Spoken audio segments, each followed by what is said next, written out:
আমার ঘরে তো খিচুড়ির ট্রেন্ড চলেছে।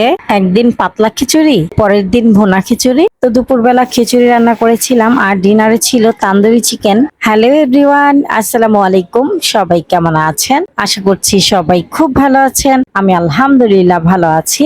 এই তো চলে আসলাম আরেকটি নতুন ব্লগ নিয়ে। আশা করছি সবাই একটা লাইক দিয়ে শুরু থেকে শেষ পর্যন্ত দেখবেন। শুরুতে যে চাল ডাল আর সবজি মিক্সড করে রেখেছিলাম ধুয়ে চালনিতে ঝরিয়ে, সেটা আমি রান্না করে নিয়েছি, মানে সবজি দিয়ে ভুনা খিচুড়ি। এখানে আলু গাজর আর মটরশুঁটি দিয়েছিলাম সবজি হিসেবে। আপনাদের সাথে আর শেয়ার করলাম না আজকের ভুনা খিচুড়ির রেসিপিটা, আর আপনারা তো বোরিং হয়ে যাবেন বারবার খিচুড়ি ভিডিও দেখলে। তো এখানে মুরগির মাংস ভুনা হয়ে গেছে। তারপর সবাইকে খাবার দিয়েছি, আমিও খেতে বসলাম। আমার হাজবেন্ডের কাছে পাতলা খিচুড়িটা অনেক ভালো লাগে, আর আমার বাচ্চাদের কাছে ভুনা খিচুড়ি ভালো লাগে। তাই তারা আজকে ডিমান্ড করলো যে তুমি আজকে ভুনা খিচুড়ি রান্না করো আমাদের জন্য। তো যাই হোক, খাবারটা খেয়ে নিলাম। খুবই মজা হয়েছিল খিচুড়িটা, আলহামদুলিল্লাহ।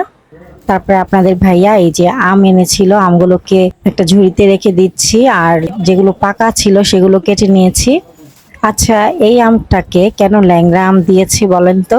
আমি আপনাদের ভাইয়াকে জিজ্ঞেস করাতে উনি আমাকে বলল, তোমার অডিয়েন্সদের জিজ্ঞেস করো এই আমের নাম ল্যাংড়া হয়েছে কেন। তো যাই হোক, বছরের প্রথম পাকা আম খাচ্ছি, আলহামদুলিল্লাহ ভালোই মিষ্টি ছিল। আর বরাবরের মতো আমের আটিটাই আমাকে খেতে হয়, কারণ সবাই আমের টুকরোগুলো খেয়ে ফেলবে, আটিগুলো এভাবে রেখে দিবে। ডিনারে আমরা উইংস দিয়ে তান্দুরি চিকেন খাবো। তো এখানে উইংস গুলোকে আমি ম্যারিনেট করে রাখছি। সয়া সস দিয়ে দিলাম, এক টুকরা লেবুর রস, পরিমাণ মতো লবণ, লাল মরিচের গুঁড়া, গরম মশলার গুঁড়া, জিরার গুঁড়া। তারপরে আমি টক দই, আদা রসুন বাটা আর একটুখানি গোলমরিচের গুঁড়া দিয়েছিলাম, সেটা আর ভিডিও করা হয়নি। খুব ভালো মতো মিক্সড করে আমি 1 ঘন্টার মতো ম্যারিনেট করব। আর একটুখানি সরিষার তেলও দিয়েছিলাম। 1 ঘন্টা পরে আমি এখন চিকেনগুলোকে ভেজে নিচ্ছি।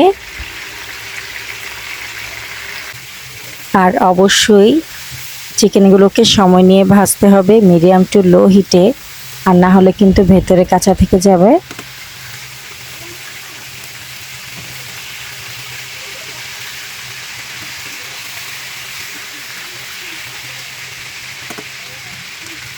এই তো আমার প্রথম ব্যাচ চিকেন ভাজা হয়ে গেছে, আমি উঠিয়ে নিচ্ছি। এভাবে আমি সবগুলো চিকেন ভেজে নিব। এটা যেহেতু তান্দুরি চিকেন, এই জন্য কিন্তু একটু পোড়া পোড়া করেই ভেজেছি, এতে করে খেতে বেশি ভালো লাগবে। আর এই তান্দুরি চিকেন দিয়ে খেতে আপনাদের ভাইয়া বাইরে থেকে নান রুটি কিনে এনেছে।